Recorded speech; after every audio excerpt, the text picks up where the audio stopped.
जब मैं था तब तू नाय, तू है सो मैं नाय, प्रेम गली अति साकरी, जामे दो न समाए।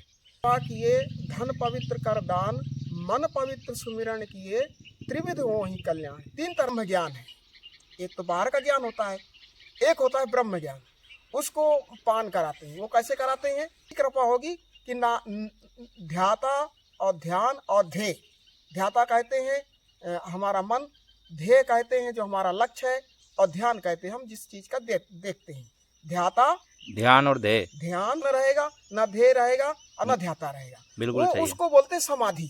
सम के आदि स समाधि। जैसे जय सिया राम दोस्तों, आज हम आए बड़े ही दिव्य संत के पास और महाराज जी से हम सत्संग चर्चा करेंगे। ये देखिए, यहाँ पर विशाल हनुमान जी का दिव्य मंदिर भी है और महाराज जी यहीं रहते हैं। देखिए, और महाराज जी यहीं अपना ध्यान सुमरन भजन करते हैं। श्री श्री 1008 श्री परमहंस जी आश्रम सिलेटा गांव है, यहीं पर यह आश्रम स्थित है। तो बड़े ही दिव्य संत दिनेशानंद जी महाराज, दिनेशानंद जी यहीं भजन सुमरन करते हैं महाराज जी, जिनसे हम सत्संग चर्चा करेंगे अभी।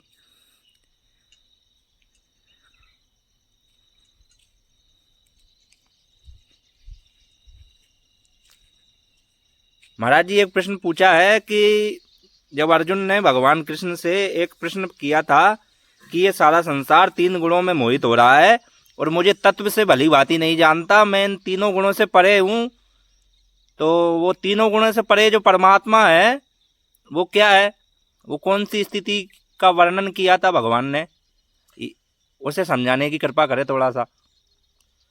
उसके लिए संतों ने, महापुरुषों ने बताए हैं कि जो ये 7 गुण है, रजोगुण है, तमोगुण है, त्रैमेत्रिकाग्रह संयम, जो संयमी होते हैं, जो ध्यानस्थ अवस्था में जाते हैं, तो जो सतोगुण, रजोगुण, तमोगुण, इसके पार सकल उर्वासी परमात्मा, प्रकृति पार, जो पृथ्वी, जल, अग्नि, वायु और आकाश, आकाश फिर महातत्व, प्रकृति फिर महातत्व, महातत्व के बाद फिर वो चीज है, वो इतना मालिकूल है। ये ऐसे समझा जाए जैसे आपके घर में कहीं से प्रकाश आता है, प्रकाश आता है तो उसमें गोल सा होता है, उसमें बहुत सारे त्रिशणु घूमते हैं, छोटे छोटे छोटे छोटे, लेकिन इतने बारीक है वो दिखते हैं, पकड़ नहीं सकते हैं। इसी प्रकार से इतना बारीक है वो, इतना माइलिकुल है कि वो क्या है, वो साधना जैसे जैसे हमारी जागृत होती चली जाएगी, वो ऑटोमेटिक वो समझ में आता चला जाएगा। जब तक साधना जागृत नहीं होगी, वो क्या चीज़ है, वो चीज़ है कि जैसे किसी को गुड़ खिलाया जाए और उससे पूछा जाए स्वाद कैसा है, तो यही कह सकता है कि ये गुड़ मीठा है, लेकिन गुड़ का स्वाद कैसा है वो नहीं बता सकता है। वो विदित होगा परमात्मा, मतलब हाँ, परमात्मा विदित स्वयं ही। हाँ। वो जो तीसरा पुरुष है, हाँ, वो स्वयं ही विदित होगा, गुरु लगवाएंगे उसको, गुरु लगवाएंगे। ये हमारे मुकेश जी साहू है, इन्होंने भी प्रश्न किया है कि महाराज जी से यही पूछे आप कि परमात्मा प्राप्ति कैसे हो, तो आप हमें बताने की कृपा करें। ओम श्री सद्गुरुदेव भगवान की जय। देखिए, परमात्मा को पाने के लिए सबसे बड़ी चीज होती है समर्पण। गीता में भगवान कृष्ण स्वयं बोले हैं, हे अर्जुन माम एकम शरणम व्रजा। अर्जुन ने कहा, प्रभु मैं कैसे रुकूं, मन को कैसे रोकूं, ये इतना अथाह है, इस भवसागर से कैसे पार हूँ। तो भगवान ने बोला, हे अर्जुन माम एकम शरणम व्रजा, तू केवल मेरी शरण हो जा, क्या करना है क्या नहीं करना ये मेरी विषय है। इस प्रकार एक छोटा बालक होता है, छोटा होता है, लेकिन उसकी माँ बच्चे की अंगुली पकड़ के पूरा बाजार घूम लेती है और सब काम भी कर लेती है और निष्फिक्र रहती है। लेकिन यदि वही माँ बच्चे को पकड़ा दे तो बच्चा गुम जाएगा और माँ को भी टेंशन हो जाएगी और बच्चा हो सकता है ज़िंदगी भर के लिए खो जाए। इसलिए जब मैं था तब तू नाय, तू है सो मैं नाय, प्रेम गली अति साकरी, जा में दो न समाए। तो कहने का मतलब है जो तत्व स्थित महापुरुष है, तत्व स्थित किसको कहते हैं? जो उस तत्व में स्थित हो चुका है। ऐसे महापुरुष की शरण में जब जाते हैं तो हमारी परीक्षा लेते हैं। वो आते ही तो ले डंडा पड़ेंगे, मारेंगे, पीटेंगे, और लेकिन उसके पूर्व जो उनके प्रबल पुण्य होंगे, पुरुषार्थ होगा, तो फिर से आएगा, क्षमा मांगेगा, प्रभु हमसे कोई गलती हो गई हो, भगवान, प्रभु, गुरुदेव, कुछ भी कहिए, गलती हमारे से जो भी हुई हो उसको आप माफ़ कीजिए। जिस आनंद में आप डूबे हैं वो आनंद थोड़ा सा हमको भी चखा दीजिए, उस आनंद में हमको भी डुबकी लगा दीजिए। गुरु महाराज बड़े दयालु होते हैं, ऐसे संत बड़े दयालु होते हैं। देखते हैं कि ये ठीक ठाक है कि नहीं। उनको जो तत्वस्थित महापुरुष होते हैं उनको अनुभव में ही सब पता चल जाता है ये कैसा है। उसको बोलेंगे ठीक, झाड़ू ले और लगाओ, झाड़ू लगाएगा, तब झाड़ू लगाने के आने के पहले बोले उठाओ बर्तन धो लाओ, बर्तन धोने जाएगा, उधर से आएंगे उठाओ झाड़ू इधर लगाओ। ऐसे करते करते वो थक जाएगा। 5 दिन, 6 दिन, 10 दिन, 1 महीना, 2 महीना, 4 महीना, 10 महीना, जैसी लगन होगी। यदि हटेंगे, डंडा भी देंगे, यदि उसको क्रोध जागृत नहीं हुआ तो समझ लेंगे ये वाकई में पात्र है देने लायक। तो उसको वो तत्व में जो डूबे हैं वो तत्व उनको पान करा देते हैं। और जो कहा बताओ महाराज जी हम आपके शरण में आए और हम आपका हो गए और आप हमको डंडा लेके भगा रहे हैं, महाराज ऐसे तमाम देखें जाओ, वो पार नहीं होगा। तो इसमें मेन चीज़ है मामेकम शरणम ब्रजा। और उसके लिए जो महात्मा होते हैं, महापुरुष होते हैं, एक तन पवित्र सेवा किए, धन पवित्र कर दान, मन पवित्र सुमिरन किए, त्रिविध हो ही कल्याण। 3 तरह से पाप होते हैं, तन, मन और धन।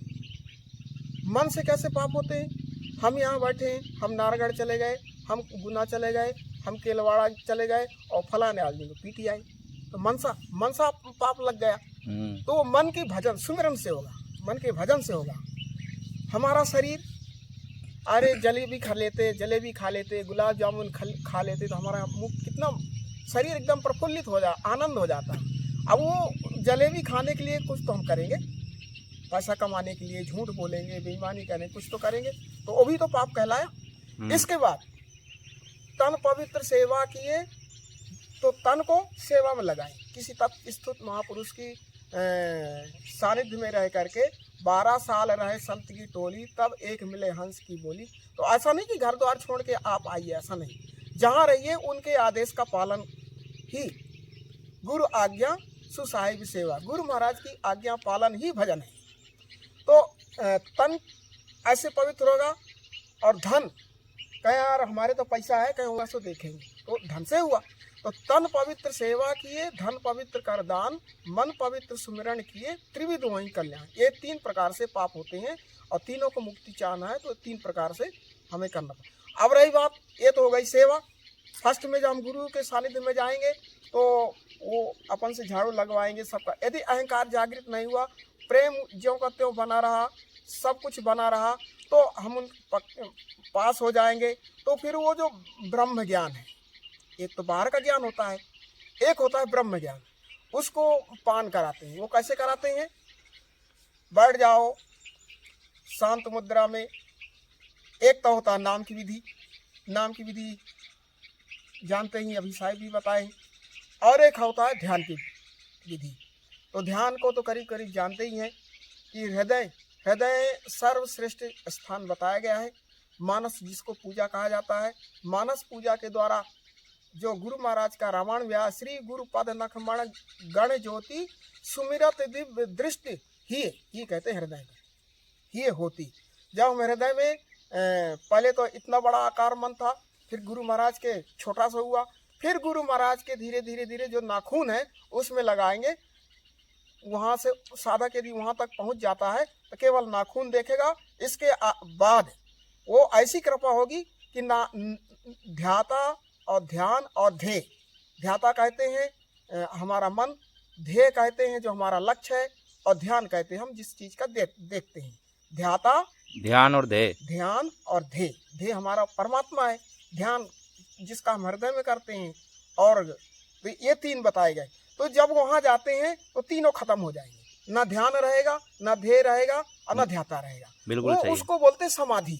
सम के आदि स समाधि। जैसे आकाश का स्तंभ है, इसमें वायु भी चल रही, इसमें आपका सब कुछ हो रहा है, लेकिन ये स्तंभ है, पानी भी बरस रहा है, गीला जल भी, अग्नि भी चल रही है, बम रहे हैं, लेकिन इसका कुछ नहीं हो रहा। इसी तरह से वहां जाने के बाद फिर वो जो अंतःकरण में परमात्मा है या ब्रह्मांड, वहाँ ऑटोमेटिक वो प्रक्रिया सब ऑटोमेटिक होती, फिर वहाँ साधक का कोई अस्तित्व नहीं रहता है। इसलिए मेन चीज है किसी सदगुरु तत्व स्थित महापुरुष की सानिध्य, और सानिध्य लेकर के हम आगे, जब तक हम नहीं जाएंगे, जैसे विद्यार्थी है स्कूल में नहीं जाएगा तो उसकी क्लास कैसे आगे बढ़ेगी। सही बात है। इसी प्रकार से ये भी क्लास है, एक विद्या है। हमें ढोलक बजाना सीखना है, जब तक हम ढोलक बजाने वाले के पास नहीं जाएंगे तब तक हम नहीं सीख सकते हैं। गाड़ी चलाना है, ट्रैक्टर, मोटरसाइकिल, कुछ भी इंजन बांधना खोलना, जब तक हम जानकार के पास नहीं जाएंगे तब तक नहीं कर सकते हैं। इसी प्रकार ये भजन भी करना एक कला है। ये कला जो जिन्होंने किए हैं उनके बिना गए वो नहीं मिल सकती है।